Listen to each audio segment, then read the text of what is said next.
स्वामी जी को नमन। मेरे सहकर्मी डॉक्टर कुंज बिहारी सुलखिया जी उपस्थित हैं मंच पर। इसके अतिरिक्त प्रणाम नर्मदा युवा संघ के संस्था प्रमुख डॉक्टर विकास चंदेल जी और उनकी पूरी टीम।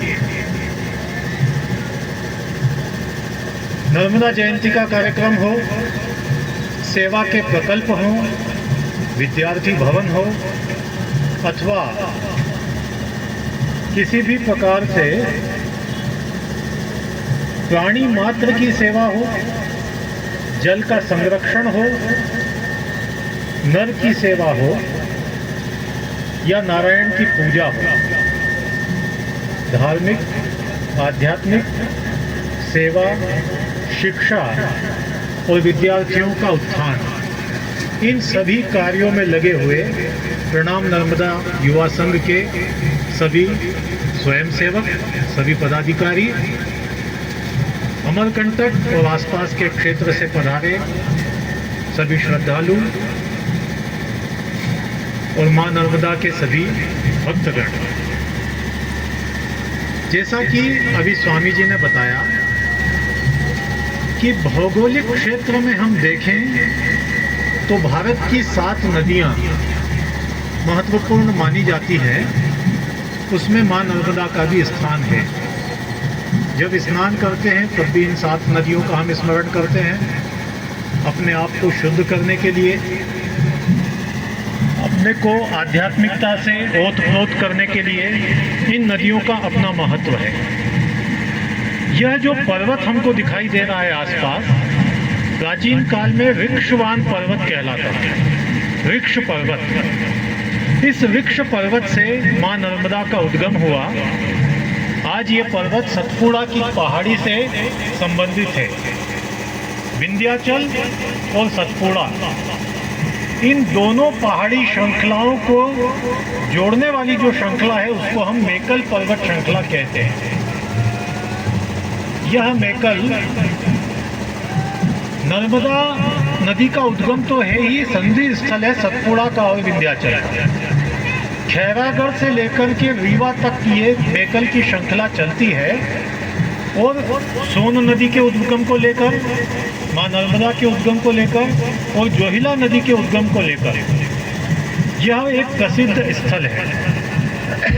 इसके अतिरिक्त आप देखें कि मध्य प्रदेश और छत्तीसगढ़ वो इलाका भारतवर्ष में आज है जिसमें वन संपदा, प्राणी मात्र के सभी प्रकार की प्रजातियां यहाँ पाई जाती है। बाघों का संरक्षण भी होता है, तितलियों का संरक्षण भी होता है, जलचरों का संरक्षण भी होता है और नदी में पानी का प्रवाह बना रहे इसलिए अधिक से अधिक वनों के संरक्षण की आवश्यकता भी हम लोग अनुभूत करते हैं। ऐसे पवित्र स्थल से निकली मां नर्मदा, इनका साहित्य में जो उल्लेख मिलता है उसकी चर्चा अभी स्वामी जी भी कर रहे थे। एकमात्र नदी है जो पूर्व दिशा से चलती है और पश्चिम की ओर चलते हुए समुद्र में विलीन होती है, बड़ौद के पास। शतपथ ब्राह्मण में हम देखें तो एक रेवतम का उल्लेख मिलता है, वहाँ पे रेवा शब्द मिल रहा है। तो निश्चित रूप से उत्तर वैदिक काल में रेवा शब्द हमको दिखाई दे रहा है कि ये शब्द आ गया। उसके बाद हम देखें आगे तो पाणिनि की अष्टाध्यायी में जब वो माहिष्मति का उल्लेख करते हैं कि माहिष्मति शब्द बना महिष से, तो हम देखते हैं कि माहिष्मति जो नर्मदा के तट पे स्थित एक तीर्थ था प्राचीन समय से ही, जहाँ है वंश का शासन था। कार्तवीर्य अर्जुन की कथा हमको उसमें मिलती है, सहस्त्र बाहु की कथा मिलती है। तो नर्मदा तट की वो माहिष्मति, उसका शाब्दिक विकास हमको पाणिनि की अष्टाध्यायी में 8वीं शताब्दी ईसा पूर्व तक दिखाई दे रहा है। नर्मदा जी के महात्म्य की जब चर्चा हम आगे चल के करते हैं तो स्कंद पुराण का अवंती खंड, जिसको आवत्य खंड भी कहा गया है, इस अवंती खंड में एक उप पुराण माना गया नर्मदा पुराण। स्कंद पुराण के रेवा खंड का ये भाग है जिसमें मां नर्मदा का संपूर्ण महात्म्य हमको मिल जाता है। स्कंद पुराण का ये रेवा खंड माँ नर्मदा के उद्भव की कथा भी बताता है। माँ नर्मदा के उद्भव की जो कथा मिलती है उसके कई वर्जन उसमें मिलते हैं। वशिष्ठ मुनि के द्वारा कही गई कथा है, फिर इसके बाद मार्कंडेय मुनि की अपनी कथा है, और माँ नर्मदा के उद्गम से संबंधित जो अमरकंट की उद्भावना है, भगवान शंकर के द्वारा विष को पान कर लिया जाना समुद्र मंथन के पश्चात, फिर उनके द्वारा इस मेकल पर्वत पर कठोर तप करने के लिए उपस्थित होना, विष के प्रभाव से जो गर्मी उत्पन्न हुई उसको इस शीतल स्थान पर बैठ करके शांत करने का प्रयत्न करना, और भगवान शिव के इस कठोर तप से और उत्पन्न हुई ऊर्जा और तप के कारण, ताप के कारण जो स्वेद निकलने लगा, उस स्वेद से झरने के रूप में जो फूट गई एक नदी जिसे माँ नर्मदा माना गया। तो माँ नर्मदा की उत्पत्ति शिव की पुत्री के रूप में हुई।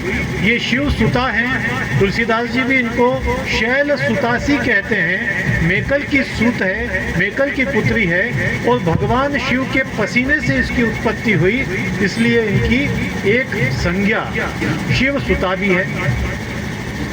इसके अलावा जब वशिष्ठ बताते हैं एक कथा, तो वो चंद्रमा से इनकी उत्पत्ति बताते हैं कि एक अत्यंत ही दीप्तिमान स्त्री जल से प्रकट हुई और उसने एक नदी का रूप धारण कर लिया और बहती हुई चली अमरकंटक से आगे बरमान घाट, सांडिया घाट की तरफ, और वहाँ से भृगुकच्छ की तरफ जाकर समुद्र में विलीन हो गई।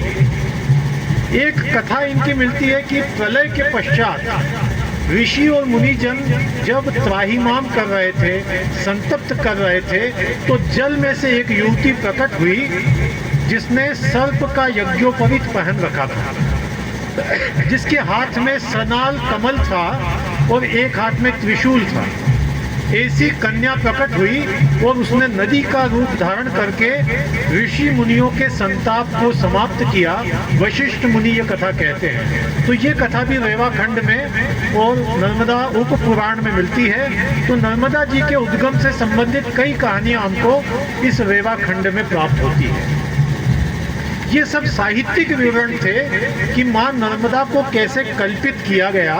माँ नर्मदा एक नदी के रूप में निरंतर प्रवाहमान है, संपूर्ण मानवता को, संपूर्ण जीव जगत को, और यहाँ मेकल पर्वत से लेकर के तो भृगुकच्छ तक एक जीवन दायिनी है।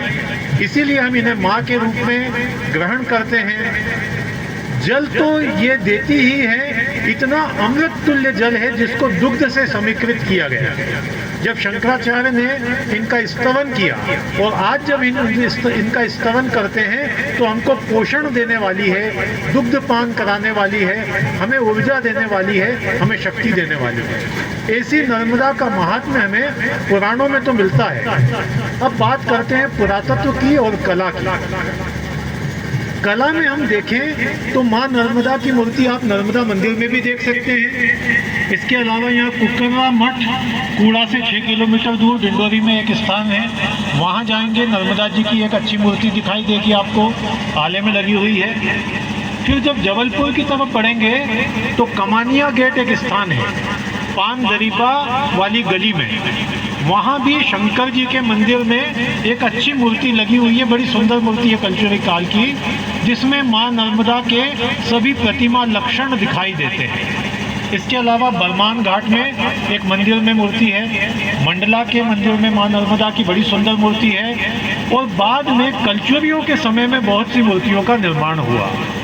कालांतर में गोंड राजवंश के कालखंड में बहुत सी मूर्तियाँ बनाई गई। ये मूर्तियाँ माँ नर्मदा का एक प्रतिमा लक्षण बताती है। कैसे ये प्रतिमा लक्षण विकसित हुए? गंगा जी को हम देखते हैं तो गंगा जी को कहते हैं मकर वाहिनी गंगा। आप किन्हीं भी मंदिरों में जाएं, प्राचीन गुप्त काल के मंदिरों में देखेंगे, तिगवा का मंदिर है जबलपुर के पास, इधर ताला का मंदिर है बिलासपुर के पास, वहाँ देखेंगे तो द्वार के ऊपर गंगा और यमुना का अंकन है। अहिच्छत्रा बहुत प्रसिद्ध है बरेली के पास।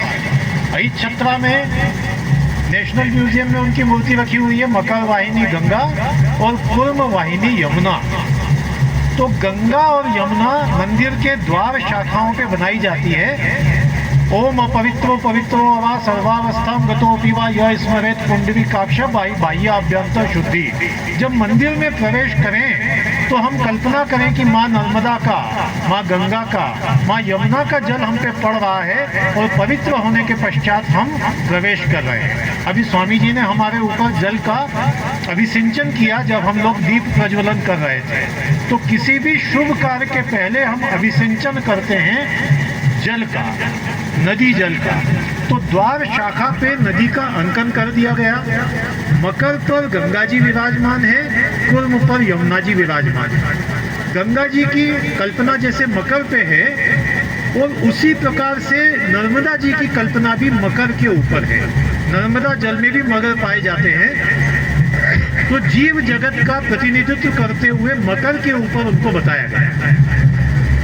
दूसरा प्रतिमा लक्षण उन्होंने लिया गौरी से। भगवान शंकर की पुत्री है, गौरी भगवान शंकर की पत्नी है। तो गौरी के हाथ में त्रिशूल होता है, माँ नर्मदा के हाथ में त्रिशूल है। गौरी के हाथ में सनाल पद्म होता है, माँ नर्मदा के हाथ में पद्म है। गौरी के हाथ में कमंडलू होता है, माँ नर्मदा के हाथ में कमंडलू है। माँ गौरी के हाथ में अक्षमाला होती है, माँ नर्मदा के हाथ में भी अक्षमाला है।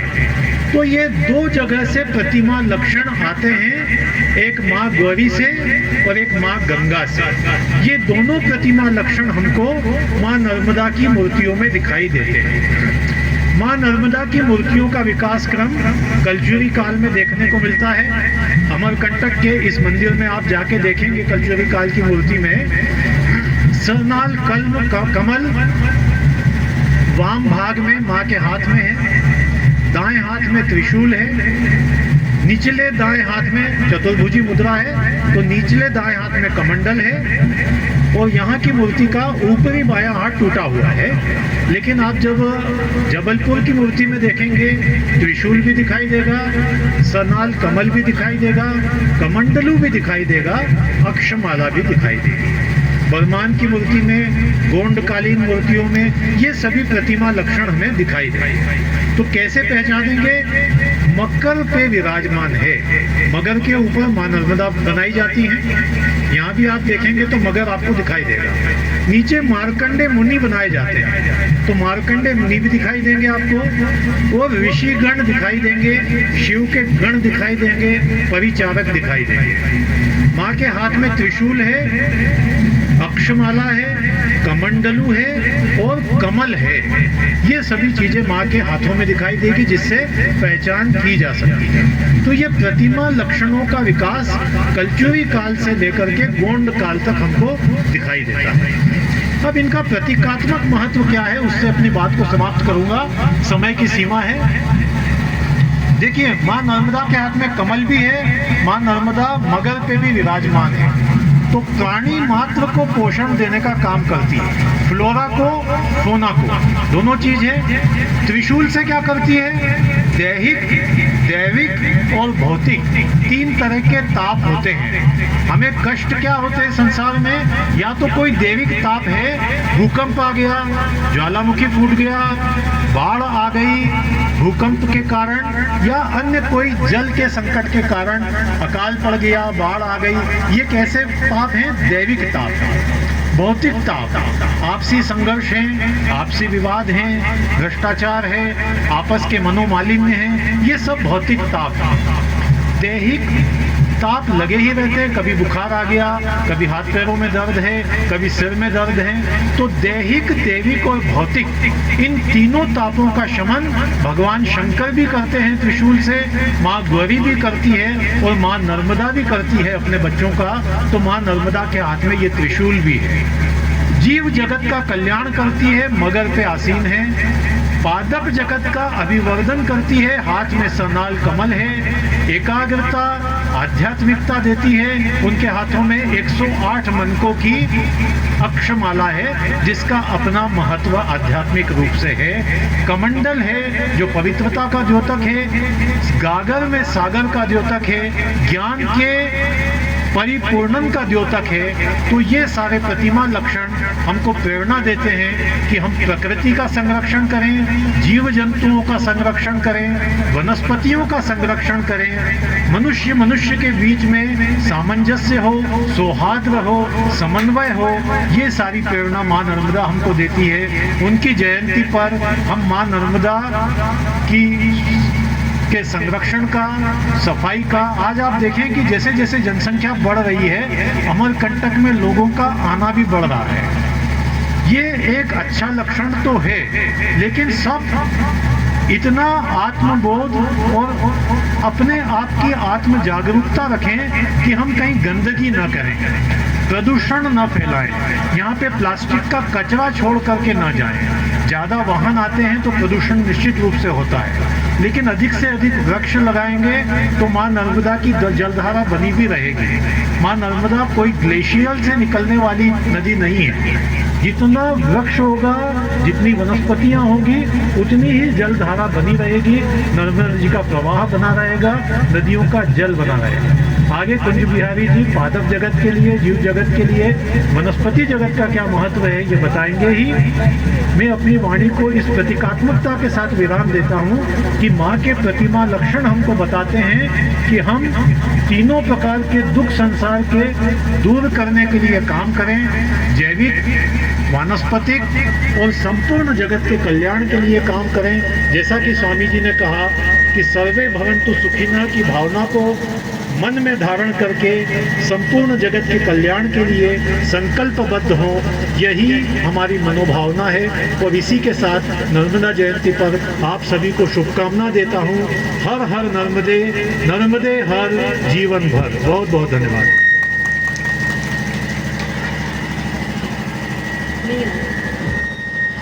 बहुत बहुत धन्यवाद आदरणीय सर।